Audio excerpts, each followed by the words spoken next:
बिस्मिल्लाहिर्रहमानिर्रहीम। आज हम इस लेक्चर में स्ट्रेशिया वाई का करेक्टर एनालिसिस देखेंगे। Eustacia Vye is a very famous and central character of the novel the Return of the Native. Eustacia is called as the Queen of Night. Queen of Night is Stacia, who is a native of the fashionable seaside resort of Budmouth and whose non-English father gives her an appearance that is slightly exotic, is ever an outsider on Edgware Heath. हमने ये discuss किया था कि वो यहाँ की पली बड़ी नहीं है, वो एक fashion alien there, she is like an alien there. वो एक फैशनेबल जो सी रिज़ॉर्ट है, सी साइड रिज़ॉर्ट है, वहाँ पर उसकी पैदाइश हुई थी, वहीं पे वो पढ़ी थी। अब उसके फादर की डेथ के बाद along with her grandfather she was transported here, she is forced to live there. वहाँ पे रहती है। उसका जो नॉन इंग्लिश फादर है, उसकी एक जो अपीयरेंस है वो भी उन लोगों के साथ नहीं मिलती। उनके दरमियान एक एग्जॉटिक उसका आ जाता है, उसका ना फीचर्स जो हैं, टच हैं, वो दिखने में भी उनमें से नहीं है और जहनी तौर पर भी उन जैसी नहीं है। तो वो अदर तो बन गई खुद ब खुद ही वो फिर। तो वो एक आउटसाइडर की तरह एडगन हीथ पे रह रही है। ना उसने एडगन हीथ को एक्सेप्ट किया है, ना एडगन हीथ ने उसको एक्सेप्ट किया हुआ है। Her grandfather's house is isolated physically and she keeps herself apart from the heath dwellers by her walks alone and her frequent nightly excursions to the summit of Rainbarrow. ये उनका घर आपको symbolically ये बात भी बताता है कि वो आइसोलेटेड हैं, they are far from the society, और सोसाइटी से भी हैं, इसलिए इनके ऊपर सोशल नॉर्म्स भी इतनी शायद वो उस तरह से नहीं आ रही। और इससे अगली बात कि वो इन हीथ डिवेलपर्स के साथ रहना भी नहीं चाहती, उनके साथ मिक्सअप होना भी नहीं चाहती। अगर ये उनके साथ मिक्सअप होना नहीं चाहती तो वो भी इसके साथ मिक्सअप नहीं होना चाहते। ये दोनों तरफ से एक म्यूचुअल किस्म की एक नफ़रत, हेटरेड पाई जाती है। और एक अजीब सी आदत है इसके अंदर, नाइटली एक्सकर्शंस, रात के सैर सपाटे, रेनबैरो पे जाना, ये भी इसके अंदर एक आदत है। She has a kind of contempt for the natives as shown for instance in her condescension to Charlie in allowing him to hold her hand in payment for the part she wants to play in the Christmas Mummy। उसने था बच्चे को, यानी कि वो एक Lord like, master like attitude है उसका, जिसने उसमें उसको सिर्फ हाथ पकड़ा दिया उसको और उसमें दैट्स इनफ फॉर हिम। वो इतने में उसके लिए मतलब बहुत बड़ा एजाज़ था कि उसने स्ट्रेशिया का हाथ थाम लिया। तो वो ऐसा उसके एक कॉन्डिसेंशन, एक हेट्रेड, a boring attitude है उसका उनकी तरफ। These heath people in turn look upon her as unfriendly and too proud. Mrs. Yobright tells Clem she is idle and probably wanton। तो वो लोग जो हैं हीथ के, वो इसको इस रवैये की वजह से क्या समझते हैं, होता है ना कि मतलब बड़े खुश्क सी, ड्राई सी, अनफ्रेंडली सी, सेल्फिश सी समझती है। मिसेस योब्राइट ने क्लिम को बताया था, जब उसने बताया ना कि उसने देखा, नोट किया कि इसका बेटा जो है उसकी तरफ जा रहा है और उसकी शादी करना चाहता है, तो मिसेस योब्राइट ने कहा था अपने बेटे को कि शी इज़ आइडल, फजूल बेकार औरत है, लड़की है, और वेंटन है। वेंटन आवारा, बदचलन ही उनके, आप यही समझते कि वो बदचलन ही इसको समझते थे, सारे लोग, आवारा तो थी ही वो। Susan Nunsuch even thinks of her as a witch. वो उससे भी आगे काम है। सुजन जो है एक जॉनी की मदर जो थी, वो उसको एक विच समझती है, उसका मतलब विच लाइक इफेक्ट है उसके ऊपर, जादूगरनी सी। Unlike Clym whom the heath folk can at least fathom in part, Stacia is beyond their comprehension। स्टेशिया इन सब की समझ से बालातर एक चीज़ है, इनकी समझ में नहीं आने वाली चीज़, वो इनसे बहुत आगे की एक चीज़ है। वो इसी टॉमस हार्डी का एक और नावल है, far from the madding crowd, उसने कहा था कि I am too strong to be controlled, ऐसा करके कोई लाइन है मेरे ख्याल। वो मतलब ये लोगों के म्यार से बहुत ऊपर है, तो वो इसको नहीं समझ, इसे कम्प्लेक्स करैक्टर है, उसकी कम्प्लेक्स जो मेंटेलिटी है उसको ये लोग समझने से कासिर हैं। इनके नज़दीक वो पागल है, उसके नज़दीक वो पागल, इस तरह से बन चुकी बात। Only Charlie has really had an opportunity to get to know her। Charlie का पता नहीं घर में काम वगैरह अस्तबल वगैरह में आता था, स्टेबल वगैरह में, उसको कुछ आइडिया है और वो उसकी लव इंटरेस्ट भी है, अपनी तरफ से बना के फिर रहा है इसको, kind of crush on her. Eustacia Vye is extremely complex, at times shallow and dependent, at other times almost unworldly in her commands of her surrounding and the way in which she in her own mistress। वो एक अजीब कैफियत की, या हम इसको आप कैसे डेजिग्नेट करेंगे कि स्टेशिया वाई कैसा किरदार है। You cannot designate her under any such tag, any single tag। Sometimes she is something, the other time she is something। You cannot tag her under a single tag, आप उसको title नहीं दे सकते। She is the beauty on the hill to most man, a proud girl from Budmouth and a voluptuous idle women to Mrs Yeobright. अब देखो हर बंदे के नज़दीक उसके एक नया मुख्तलिफ उसका एक परसेप्शन मौजूद है। ब्यूटी ऑन द हिल है मर्दों के नज़दीक, ज़्यादातर मर्दों के नज़दीक, a proud girl from Budmouth and a voluptuous idle women to Mrs Yeobright, a disreputable rival to Thomasin to Diggory. वो उसको ऐसे समझता है, उसकी रकीब है डिसरिप्यूटेबल के बदचलन सी औरत है जिसे उस बंदे को अपने पीछे लगाया हुआ है और उसका घर ख़राब कर रही है। और an evil witch to Susan. ये सारे लोगों के नज़दीक उसका डिफरेंट परसेप्शन से वो एक नए नाम से टाइटल से याद करते हैं। Eustacia Vye is perhaps one of Hardy's most alluring, fascinating and to some extent real female characters. हम जानते हैं कि जब ये नावल लिखा गया था ताज़ा काम स्टार्ट हुआ था ये फेमिनिज़म का, ये किरदार की, इस शख्सियत की हामिल कोई भी औरत को तो वो बुरा ही बहुत समझा जाता था। तब ये पावरफुल स्ट्रॉन्ग वीमन के करैक्टर में नहीं आती थी, ज़िमरे में नहीं आती थी ये चीज़ें। तब किसकी ज़िमरे में आती थी? बदचलन, वेंटन, आइडल और जितने भी हम बुरे अल्फाज औरतों के साथ जोड़ सकते हैं उसके अंदर आती थी। तो आज आप उसको और तरह से देख रहे हैं, तब ये लोगों का ये चीज़ें जो थी वो एक अच्छी करेक्टरिस्टिक्स नहीं थी। और क्या है कि रिमूव स्टेशिया फ्राम एडगन Heath and set her in Paris and there would be no tragedy. वो मिसलोकेटेड है, बल्कि डिसलोकेट की गया, मिसलोकेटेड है। अब वो इनवैलिड एक पुर्जा बन गया यहाँ पे आके। एक चीज़ है, ये ऐसे ही है कि एक बंदा मर्सिडीज़ चलाता हो, आपने मर्सिडीज़ वाले को एक ट्रैक्टर ला के दे दें, लो भी चलाओ, वो उसे क्या करेगा? उसका एक एक्सपीरियंस ही डिफरेंट चीज़ का, दुनिया का, ज़िंदगी का। वो एक बड माउथ की पैदावार है। सी रिजॉर्ट है। सी रिजॉर्ट्स हमेशा इसलिए अच्छे होते हैं कि वहाँ पर तजारत वगैरह होती है, ट्रेड होती है, तो वहाँ पर ज़िंदगी थोड़ी सी एडवांस होती है। आपने कराची की एक लड़की को उठाया और ला के थल में बिठा दिया, जहाँ पे इतनी लंबी चूड़ियाँ औरतों ने पहनी हैं, कुएँ से पानी लेने जा रही हैं दूर से और आके बैठी, और ये चाहते हैं कि इनसे ये भी यही कुछ करती फिरे। वो कैसे करे? अब वो नहीं ये सारा कुछ कर सकती। मेरे नज़दीक उसका ज़्यादा जो मसला है ना, फ़िज़िकल चीज़ों से ज़्यादा उसका मसला शऊर का है। वो जो शऊर रखती है, एक हसीन होना इतना मानी नहीं रखता जितना हुस्न का इदराक रखना भी मानी है। सा आपको पता चल जाए कि मैं क्या चीज़ हूँ, उसके बाद फिर आप जो है ना वो मसाइल पैदा होते हैं। मैं अहल था किसी और का, मेरी अहलिया कोई और। जब आपको पता चले ना अपनी अहलियत का, तो उसके बाद फिर इंसान की ट्रेजिडी स्टार्ट होती है। आपको शऊर ही नहीं है, फिर आप जहाँ मर्ज़ी रहते फिरे, जो मर्ज़ी करते फिरे। तो ये सारा मामला यहाँ पे हो रहा है। वो एक बड़े इलाके की फैशनेबल रिजॉर्ट की लड़की और यहाँ पे थल में ला के बैठी, कुछ नहीं इसका सारा दिन उसके पास करने को। तो वो ये सारा कुछ जो करेगी वो कोई भी इंसान करेगा अपनी बोरियत के अंदर जाके। A bored women is a dangerous creature, ये भी आप लोगों ने सुन रखा होगा। तो वो she is board now, hence has become dangerous. तो डेंजरस हो चुकी है। तो उसको आप उधर से उठाओ, हीथ से पेरिस में छोड़ दो जाके। She will be happy like a fish. आप फ़िश को कहाँ रखोगे? बाहर पानी में, तो तड़पती फिरेगी ना, आउट ऑफ वाटर। तो जब आप उसको वाटर में दोबारा भेज दोगे तो वो सारा काम सही हो जाएगा। She will be easy there.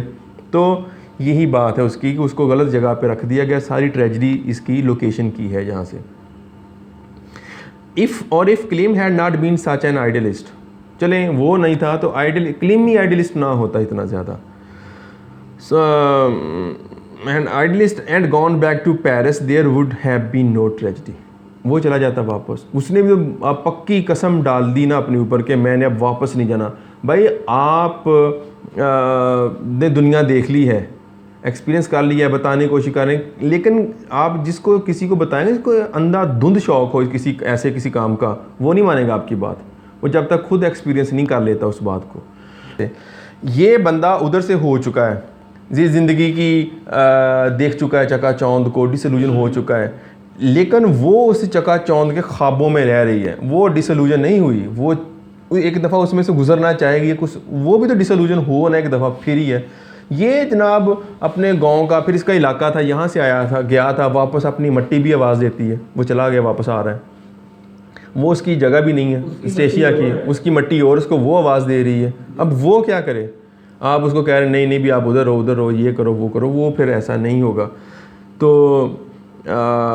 स्टेशिया या फिर ये होता कि if Eustacia had not been so ambitious, so passionate, so rebellious, had she been a quiet girl like Thomasin, then also there would have been no tragedy. Thomasin जैसी एक होती compromising सी, दब्बू सी, टिमर्ड सी लड़की, जैसे कि वो वहाँ पे नॉर्मल एक एटीट्यूड था लोगों का, एट्रीब्यूट लड़कियों का, वैसी होती तो भी नहीं था, कॉम्प्रोमाइज़ करने वाली होती. ये कॉम्प्रोमाइजिंग भी नहीं है, बल्कि कॉम्प्रोमाइज़ की कोई रेडिकल फॉर्म है उल्टी साइड से. Eustacia's greatest personal beauty is responsible for the tragedy of Clym. इसकी पर्सनैलिटी के भी असरात है दूसरे लोगों के ऊपर, कि इसकी पर्सनल ब्यूटी जो है वो रिस्पॉन्सिबल है क्लीम की ट्रेजिडी की. एक सॉन्ग होता था लैला मजनू फिल्म का, कोई पत्थर से ना मारे मेरे दीवाने को. तो उसमें ना वो एक लिरिक की लाइन है कि मेरे जलवों की ख़ता है जो दीवाना हुआ. तो ये भी स्टेशिया के जलवों की ख़ता है कि ये दीवाना हो गया. अब उसने स्टेशिया देख लिया, स्टेशिया के बाद किसी और की तरफ देखना वैसे ही मतलब शिरक ही है वाला हिसाब बन जाता है. मोहब्बत में गैर की राय लेना वैसे भी गुनाह है. तो ये अब जिसने स्टेशिया को देख लिया, अब वो किसी और को कैसे देखे? कैसी है तेरी ए महबूब सूरत, नज़र से गिर गए सब खूबसूरत. तो वो अब स्टेशिया के बाद आप किसी और को देख नहीं सकते, या किसी और को के साथ फिर इंसान सोच नहीं सकता कि कुछ मैं उसके अलावा भी कुछ हो सकता है उससे आगे. ये कि स्टेशिया भी आपको जब लाइन दे रही है, हाँ, ख़ास तौर पे जब वो स्टेशिया की तरफ से हो तो वो फिर तो बंदा वैसे ही पागल हो जाएगा. तो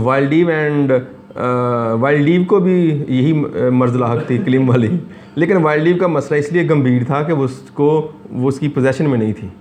उसका मसला है कि उसने पोजेशन में आके समझ लिया कि कोई गल उन्हें पक्की अपने कोल आ गई है. तो वो मसला उसका वहाँ से मसला है. जानता भी है तो कैसे डील करना. नहीं वो ठीक है, वाइल्डीव का ये मसला है कि वाइल्डीव का मसला पोजेशन का, दोनों का मसला पोजेशन है. उसकी पोजेशन ना होने की वजह से उसकी तरफ खिंचता है और वो पोजेशन में रख के उसकी तरफ से थोड़ा सा ना आ गया हुआ ये वाला. तो इसीलिए ना शादी जब होती है साथ ही मोहब्बत वाला एलिमेंट ख़त्म हो जाता है, इसलिए कि वो जो परमानेंस है ना किसी चीज़ की, वो हर चीज़ की अफादियत को, उसकी चीज़ को, दिलकशी को कम कर देती है. अनसर्टेनिटी में ज़्यादा मसला है.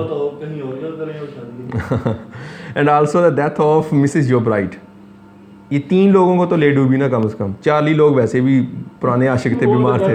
वो छोटी छोटी वो साइड इफ़ेक्ट्स में ही, वो नहीं जैसे वो फिल्मों में कहते हैं कि कई लोग होते हैं, फिल्में स्टार्ट हो रही होती है, अभी बताया जा रहा था, आ रहे होते हैं ना सारे कि ये फ़लाँ ने लिखी, फ़लाँ ने डायरेक्ट की, उधर से आधे कैरेक्टर मामूली कैरेक्टर वहीं पे मार मूर देते हैं कई दफ़ा शुरू में. चार्ली बेचारा इतने ही फुड़क गया. हर ब्यूटी से नहीं, मतलब वो है उस लेवल का था ना, माइनर सा. Her beauty is described with great poetic power by Hardy. The chapter dealing with her personal charms is one of the most glorious in all Hardy. She has fair complexion and is soft as a cloud. She has dark and passionate eyes and beautiful mouth with sensuous lips.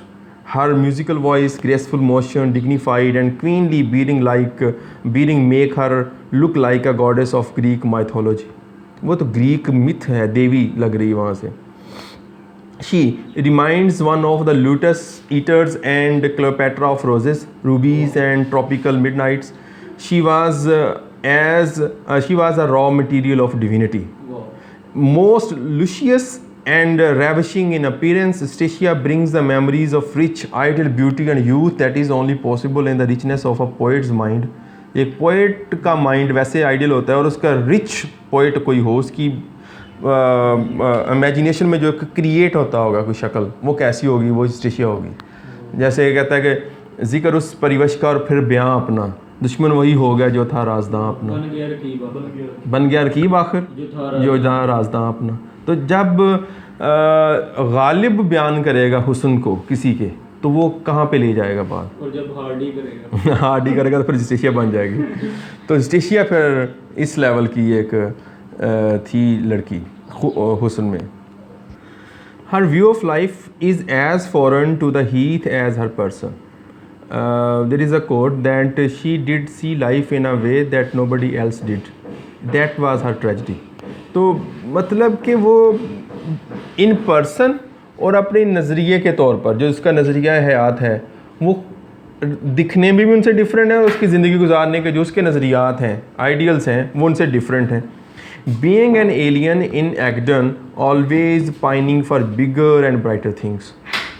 जब आप कहाँ पे रहे हैं Egdon Heath में, but you are pining for something bigger and greater, that is not possible there.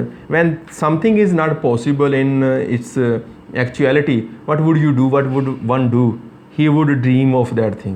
ऐसे ही होगा ना कि इंसान उससे उसका ख्वाब देखेगा, सोचेगा कुछ करूँ इसके बारे में, ऐसा कर दूँ वैसा कर दूँ। She is doing the same job. तो it would be easy to view Stacia as some sort of trapped goddess. She is a trapped goddess doomed by her fate and surroundings to live amongst mere mortals. Mere mortals. These people are mere mortals. It is very hard to grow up in a family, in a perfect family. When you are imperfect. So if you call these Edgon people perfect, then she was imperfect. क्या अभी शेर बोल रहे थे, कितने दिल से उतरे हुए लोगों में गुजारा करना, ये इसके मैच मेल के नहीं है लोग, तो वहाँ पे क्या करें उनके साथ। बोर्डम कब स्टार्ट होगा, जब आपके इर्द गिर्द वो चीज़ें हों जो कि बिल्कुल आपके यकसर मुख्तलिफ साइड की हों। या तो आप कंप्रोमाइज़ करना सीख लें उनके साथ, ठीक है, नहीं तो आप अगर पैशनेट हैं या इस तरह का मामला है तो फिर तो आप कुछ भी कर सकते। अजाब आपका शुरू हो गया वहाँ से। ये hell is other people, other से मुराद आपसे उल्ट साइड टेस्ट के लोग जो हैं। सो देखना स्टेचर उसका कहाँ पर चला गया। She is like a goddess, trapped goddess, and they are mere pygmies mortals. Goddess है, ट्रैप्ड है। गॉडेस कितनी परफेक्ट चीज़ होती है, मॉर्टल्स हैं, उनमें रह रही है लेकिन ट्रैप्ड है। इसकी अजियत आप उसकी समझ सकते हैं। She is a hedonist for हुम love has an and in it self is the greatest player. तो वो एक हेडोनिस्ट भी है, उसके लिए मोहब्बत जो है प्लेयर रखती है ये अपने तौर पे। To be loved to madness, such was her great desire. अच्छा, फिर इस सब के बाद she wanted to be loved to madness. कोई हो जो भस्म हो जाए उसके इश्क में आके, उसको मैडनेस तक जाके करे कोई इश्क। लेकिन इस लेवल का बंदा भी तो हो। वो कोई कौन होगा वहाँ पे, कोई भी नहीं है वहाँ पे। आ जाके गुजारा करता जो एक चीज़ है वहाँ पे वाइल्डीव है निस्बतन बेहतर उनमें से, लेकिन वाइल्डीव उसकी मंजिल नहीं है। वो वो रिमाइंड करवाती रहती है। हाँ, कि मतलब कि तुम अभी मतलब क्या होता है ना, बंदा एक मैं कहता हूँ एक कोट है अपना ही कि सूरज के निकलने तक ना दिए से गुजारा करना पड़ता है। ये सूरज के तुलू होने का इंतज़ार कर रही है, उस वक्त तक तो छोटे हैं। वो फ्रॉग वाली भी थी, यू हैव टू किस, हाँ, यू हैव टू किस मैनी फ्रॉग्स अनटिल यू किस अ प्रिंस। तो वो वाली बात भी है। कहती है एक और भी था इसका, कहता mama I have kissed a frog, won't it turn out to be a prince. नहीं, mama I have kissed a prince, won't it turn out to be a frog. कई प्रिंस भी तो होते हैं ना जो फ्रॉग होते हैं, प्रिंस बन के घूम रहे होते हैं। तो वो भी एक जोक था, कहती कि मीम थी बनी हुई किसी ने लिखा ना, वो प्रिंस बिस्किट भी आते हैं, कहते हैं only prince in my life. तो and she takes perverse pleasure in being unconventional in small ways. वो हर तरह से परवर्स है स्मॉल वेज में से भी, इनसे बिल्कुल ही मुख्तलिफ है। Hardy uses several phrases to describe her reaction to life, amongst the most striking of which is smouldering rebelliousness, सुलगती हुई बगावत, धुखदा होया, धुखदी हुई नहीं दी जिन्होंने कहते उर्दू पंजाबी धुखदी हुई, यानी कि वो अंदर से जलती हुई है, किसी वक्त भी चिंगारी है, वो पता नहीं कब भड़क जाएगी और काम ख़राब कर देगी। सो फ्लैश पॉइंट भी होता है, पता नहीं कब वहाँ पे काम स्टार्ट हो जाना। स्टेशिया वाई इज़ कैप्रेशियस एंड इनकन्सिस्टेंट, लापरवाह सी भी है, इनकन्सिस्टेंट भी है अपने कामों के अंदर। She is a women of changing moods, she is inconsistent. First she loves Wildeve, then abandons him for Clym, breaks Wildleaf's marriage with Thomasin, and then later herself brings about the marriage। बात आप ही कहते कर ला ब्याह होने नाल, पहले उन्होंने तोड़वाई सी। As Duffin एक है critic points out, she loves too hotly and passionately to love long and faithfully। वो एक ज़्यादा देर तक और उसी इंटेंसिटी के साथ किसी को प्यार कर ही नहीं सकती, उसके अंदर एक कैपेसिटी नहीं है। सर वो लाइन आपको याद मुझे याद है, वही बोलने लगा मैं कि जिसमें मंटो ने कहा था, कहता है कि मैं 2 साल से ज़्यादा किसी औरत से प्यार कर ही नहीं सकता। यही है ना? नहीं सर, वो इंग्लिश वाली मिसी नॉवल की याद है। कौन सी? हाँ वो उनके भी याद है। नहीं, वो इस नावल की नहीं है, वो तो एक गज़ल है, पत्नी सैफुद्दीन सैफ की है, मुझे अच्छे लोग बहुत मिले। नहीं वो आप वो जो इसकी है, अच्छा वो इसमें शायद नहीं है, लेकिन चलें कि love is the dismissed thing when one's lover is too faithful और लॉयल, ऐसे कर गई थी कि मोहब्बत भी बन होती जाती है। तो मंटो ने बार ये कहा था कि मैं 2 साल से ज़्यादा किसी औरत से प्यार या इश्क नहीं कर सकता, कैपेसिटी है। नित्शे भी कोई ऐसी फिलॉसफी देता है, तो वो भी ये भी कहना है कि 18 माह के बाद वो हाँ, टूटी ज्योति की तरह घसीटना पड़ता है। वो अमरता की शायद है, मोहब्बत को टूटी हुई, या फिर नित्शे वगैरह का भी एक इसके ऊपर है कि जो मोहब्बत की फीलिंग्स होती है ना, एक हद तक के बाद ना फिर वो एक आपकी मुरव्वत के अंदर आ जाती है, जिसे कहते हैं ना आप सिर्फ आदतों की वर्जिश है, जैसे जॉन एलिया कहता है, वो आदतों की वर्जिश रह जाती है कि वो उसको रूह शामिल नहीं शिकाए, रूह नहीं शामिल होती जब वो इंसान किसी दूसरे से मोहब्बत का इजहार कर रहा होता, बस उसने कह दिया, उसने आगे से उसने रिस्पॉन्ड कर दिया, दैट्स रूटीन बन जाती हैं। तो ये चीज़ें फिर तो ख़राब करती हैं। तो ये इसके अंदर कैपेसिटी नहीं है कि किसी को too hotly too passionately long time के लिए वो कर सके, उसकी कैपेसिटी पैशन जो है वो कम होगा ही होगा। She herself feels this and is afraid that her love for Clym will not last long. उसको भी पता है कि मैं जल्दी उकता जाने वाली हूँ किसी से भी। वैसे मेरे ख्याल हर एक इंसान के साथ ही है। स्टेशिया बेचारी बता के फंस गई, हम उसको बुरा कहेंगे, कोई भी ऐसा इंसान अपनी फीलिंग के मतलब एक्सप्रेशन में बोल्ड है, बड़ी बोल्ड है ना वो, मतलब स्टेशिया जो है वो उसने बता दिया ऐसा कि देखें मैं जल्दी एक अरसे तक लंबे अरसे तक किसी से प्यार नहीं कर सकती, तो हम उसको बुरा भला कहते हैं। ख़ुद हर इंसान भी अंदर से, लेकिन इस बात को मानता नहीं है, तो अच्छा बना हुआ है। और फिर her whole personality has a sleepy dreamy cost to it. उसकी लुक भी ऐसी है, मतलब कि वो जो है ना स्टेशिया हमें लगती है बड़ी दिखने में ना स्लीपी लुक है उसकी, जैसे डॉर्मेंट सी उसकी लुक आती है, इतनी वो लगती नहीं है, मतलब कि दिखने में वो बड़ी पैशनेट और ये वो। तो modern reader might think that Eustacia was either unaroused, ठीक है, और येट अनसेटिस्फाइड सेक्सुअली। हम 2 बातें आ सकती हैं कि या तो इसको बिल्कुल ही नहीं पता किसी चीज़ का, अनअराउज्ड है अभी तक, उसको किसी ने बताया नहीं है, उसका जो कली से वो फूल बनने वाला सफ़र में नहीं गई अभी, तो या फिर वो अगर है तो वो सेक्सुअली अनसेटिस्फाइड है। दोनों में से एक बात है उसकी। Certainly, some of the descriptive details Hardy uses about her suggest this. For example, the way in which she takes pleasure from having her hair caressed, either when brushed or when she accidentally walks under a bush and it touches her hair. यानी कि she was so hot and passionate. Even when the bush touches her hair, she feels something. It was so passionate a thing about her. ये details हमें Hardy देता है। And when she says on one occasion to Wildeve that they were once hot lovers, it is not clear that she means more than that they were emotionally involved. मतलब इससे ये हम क्या समझेंगे कि क्या वो मियर हॉट लवर्स से क्या मुराद है? Were they involve more than passionate love, और के इससे ज़्यादा भी आगे जा चुके थे कुछ? In any case, it is clear that she is not an easy person to live with or be around. उसके साथ मतलब शी इज़, जैसे उसने कहा था ना कि एक वो कौन सा मटेरियल है, डिवाइन मटेरियल है, आप उसकी पूजा कर सकते हैं, उसके साथ ज़िंदा नहीं रह सकते, गुजारा नहीं कर सकते आप बस उसके साथ, ऐसा है कुछ. Hardy says of her, she had the passions and instincts which makes a model goddess, that is, those passions and instincts which make not a quite model woman. Model woman वहाँ पे आपको अगर नज़र आएगी ना तो वो थॉमसन टाइप ही हैं. ये मॉडल गॉडेस है. मॉडल गॉडेस के साथ आप ब्याह नहीं कर सकते, उसके ज़िंदा नहीं रह सकते. पूजा कर की है कि थोड़ी टाइम पे चले गए बस फारग, आप उसके साथ रह नहीं सकते permanently. Though she is beautiful in an exotic way, she often acts very much like a spoiled child. Vocal in her condemnations of destiny, ये सीधा मुंह पे बोलती थी डेस्टिनी मेरे साथ जुल्म हुआ. डेस्टिनी को बोलना हार्डी के नज़दीक गलत है, फेट को कोसना ऐसा कुछ नहीं है. Eustacia is an active demonstration of Hardy's theme in the novel. Yet there is something unattractive about her readiness to shift the blame of everything that happens to her. It is difficult to accept whatever rationalization she makes for doing away with herself. It seems somehow unnecessary for a young woman of 20 to throw herself in a stream because she cannot find the ideal mate. हमें क्या लगता है कि उसने खुदकुशी की होगी, जैसी वो थी उस वहाँ पे वो खुदकुशी की होगी, स्लिप हो गई है वहाँ पे, क्योंकि वो जैसे चेंजिंग मूड्स की है.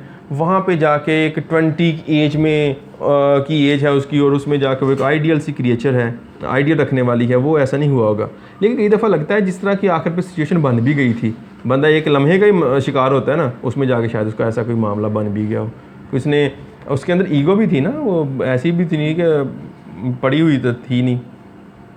Or maybe to say this to admit to being a modern reader who usually finds it difficult to believe in a romantic view of life. हम कितने लोग हैं आजकल के रोमांटिक व्यू ऑफ लाइफ में जाके खुदकुशियाँ करते हैं.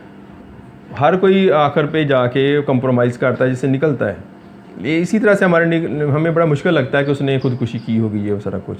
The life she leads on Heath makes us think, उसके लिए अजाब यही था. हीथ ही हो सकता है कि वो हीथ जो है उसके लिए एक हेल के हो सकता है वो पिछले जन्म में किसी और जगह पर रही और उस जन्म की सज़ा जो है उसको यहाँ पर हीथ में हेल के तौर पर मिल रही हो, ये भी तो हो सकता है ना. तो वो यहाँ पे ही उसको सज़ा मिल चुकी थी. The life she leads on the heath makes us of her as a beautiful and a tragic women whose mind and aspirations are that of a romantic school girl. Edgun makes Stacia melancholic and bored her to the extremity. Hedda Gabler कहते हैं ना bored to death, तो ये भी bored to extremity है, अखीर दर्जे की वहाँ पर बोर हो चुकी है. A bored woman is a dangerous creature. She becomes gloomy, self-centered, rebellious and bitter. ये डीट नहीं हो जाता बंदा, या अजीब बिटर हो जाता है कि जो मर्जी होता है. फिर वो उसको ऐसा बनाने में भी हीथ का ही हाथ है. हो सकता है कि वो जहाँ से आई थी वहाँ पर ऐसी ना हो, उसका मिजाज ही कुछ और हो, आप इसको हीथ से निकाल दें, साथ ही उसका मिजाज ठीक हो जाए, तो हीथ ने उसको ऐसा बना दिया होगा. हीथ जो है वो एज अ विलन है यहाँ पे, या रोल उसका ना एंटेगोनिस्टिक अप्रोच है. लेकिन अगर आप कन्वेंशनल पॉइंट ऑफ व्यू से देखेंगे, सोसाइटी है ना दरअसल, तो वो सोसाइटी के पॉइंट ऑफ व्यू से वो सोसाइटी ठीक थी, ये उसके एंटेगोनिस्ट है, क्योंकि ये इंडिविजुअल है. जहाँ पर भी सोसाइटी का और इंडिविजुअल का टकराव आएगा उसमें लूज़र कौन होगा? इंडिविजुअल ही होगा. Her desire of amusement is so scarce a content in actor. उसकी वहाँ पे अम्यूज़मेंट की कोई एक भी चीज़ नहीं थी, एक लम्हा भी नहीं था. इसका एक कोट है कि लॉन्ग आवर्स ऑफ पता नहीं मैडनेस और पता नहीं किसके, और एक लम्हा बाद में हमें खुशी का, फिर उसके बाद वहीं वो मिथ ऑफ सिसिफस. वो ऐसे है कि whole the life is like a tragedy and happiness is mere an episode. वो तो इस हार्डी का ही कॉल है, लेकिन दूसरे नावल का है, वो जूड द ऑब्स्क्योर में से है मेरे ख्याल वो, कि happiness is an occasional episode in the general drama of tragedy. तो यहाँ पे वो उसके साथ भी है ना ओकेजनल मिथ ऑफ सिसिफस. सारा दिन रोल करते ऊपर जाना है, वहाँ पे जाके वो थोड़ी देर के लिए स्टे करता है, उसको लगता है कि मैं ठीक हूँ, थोड़ा सा आराम किया, फिर एक बेईमानी काम में जुड़ गया, सारा दिन वही गुजार लेना, सुबह से रात का ना, शाम से रात से सुबह का ना, यही ज़िंदगी उसकी बन के रह गई. हर कांस्टेंट फाइट नहीं, इसका है ये, her desire of amusement scarce and Egdon, comparatively she is finding solace in the thought of escapism to the pompous world of Paris, rejecting this gloomy surrounding. तो फिर उसने सोचों में ही अपने पेरिस बसा लिया हुआ था। Her constant fight against the एडगन and her serving hands prove very fatal to her. She tragically meets her doom by the side of a pool. Stacia cries. यहाँ पे स्टेशिया का बड़े ज़बरदस्त डायलॉग है। I have tried and tried to be a splendid woman, and how destiny has been against me. I do not deserve my lot. मेरा बनदा नहीं सी जो मैंने होया कि ऐसा की मंगया सीगा यार मंगया। क्या ऐसा उसने दुनिया से कोई अलग तो नहीं माना, खुद को जहाँ से अलग समझा, आ गया था मेरे गुमान में क्या। इसने ऐसा क्या खुदा से मांग लिया कि जिसकी इतनी बड़ी सज़ा उसको दी गई सिर्फ इसलिए कि उसने ख्वाहिश कर ली थी। ठीक है, ख्वाहिश करने की इतनी बड़ी सज़ा, इसने यही चाहा था ना कि मेरी बेहतर ज़िंदगी, एक अच्छी औरत बन कर रहूँ, एक अच्छा इंसान। और अच्छी औरत की डेफिनेशन डेस्टिनी ने या उस वक्त की सोसाइटी ने ये रखी हुई थी, कंप्रोमाइज़, सेक्रीफाइस। मुमताज़ यूसुफ़ी मुफ्ती कहता है कि जब कोई आदमी आसमान की तरफ मुंह करके कहता है ना या अल्लाह तेरा शुक्र है, तो मुझे लगता है कि वो ये नहीं कह रहा या अल्लाह तेरा शुक्र, मुझे लगता है वो कहता है कि अल्लाह से शिकवा कर रहा होता है, सब्र नहीं कर रहा होता। तो वो ये कौन सी लाइफ है, अपने आप को मार के जीना।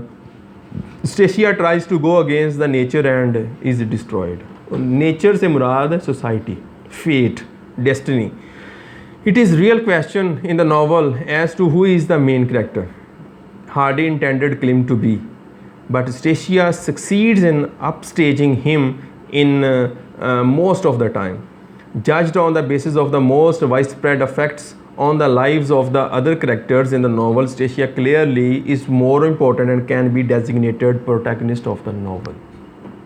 Thank you very much.